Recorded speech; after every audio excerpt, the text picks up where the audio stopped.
Hello, my name is Aubrey Burrows. I'm a chemist. I have a PhD from University of Cambridge in the UK, and I've worked for more than 30 years in the lubricants, fuels and additives industry. That includes working with Afton Chemical, with Infineon and also Shell. I started working with Nanol in 2012, and I've been a senior advisor helping with product development and also assisting with patenting the technology.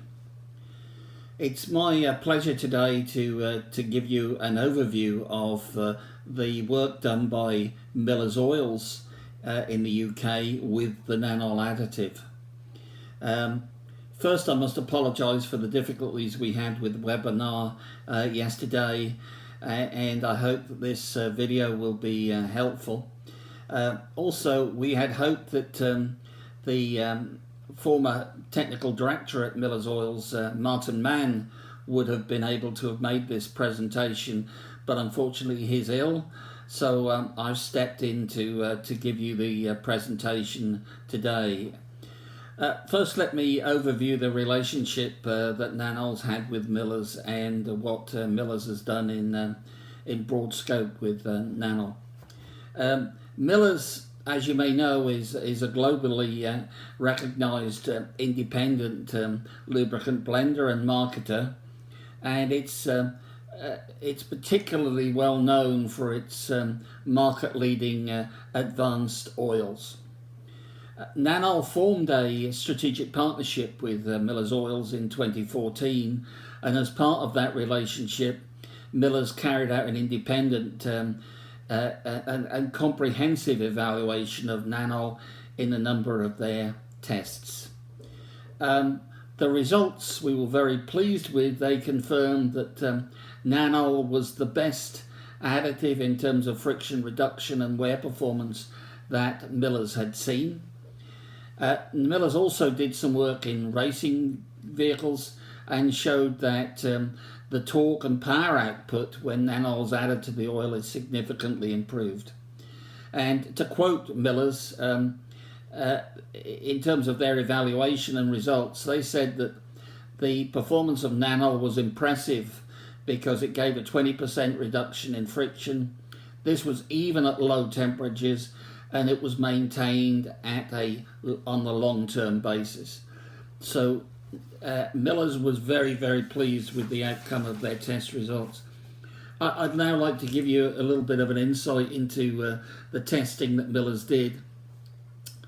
They did some HFRR testing to look at the friction coefficient, and found that with the reference oil, which was a commercial oil, it gave a friction coefficient of 0.9, whereas with Nanol it was 0.6, so that was a significant improvement.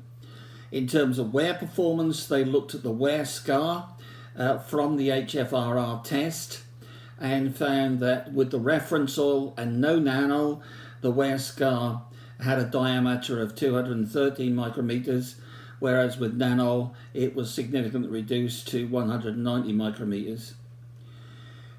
They also noticed, and they carried out some long-term tests, that they found the sustained improvement in friction and wear performance was on a long-term basis. It was not just a transitory effect. And they also noticed that Nanol did not deplete during long-duration tests. It's not unusual for conventional additives to get used up, and when they're used up, they deplete and they're lost from the system. Miller's found that carried on working, which is a rather unique feature of Nanol. Miller's also looked at the surface, did some surface analysis work on the HFR wear scars, and they found indeed minimal wear, but they also found evidence of a tribofilm on the surface, which was responsible for the improvement in wear performance. And indeed they found copper chemi-absorbed onto the metal surface, and it was present as a solid low friction film, and they also noted that this is replenished over time, so the performance is sustained. On the next three overheads, there are some friction data that Miller's got in the HFRR. Also a table showing the wear performance. And the last overhead in terms of pictures is work on the scanning electron microscope, where Miller's clearly found there was an area with minimal wear where there was presence of the Nanol tribofilm on the metal surface, which was responsible for the improvement in performance. So just to conclude the work that Miller's did with Nanol, they found that the Nanol additives significantly improved friction and wear performance of their commercial oils. They also found that friction reduction starts at much lower temperatures compared to the reference oil. So this means that the friction reduction and anti-wear performance starts as soon as the engine starts up. There's no performance lag.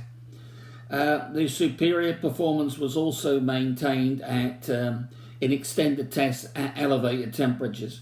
So Nanol is good not only at low temperatures but also at high temperatures. And again, as I mentioned earlier, Miller's attributed the very good wear and friction performance to the presence of this solid lubricant tribofilm made from copper.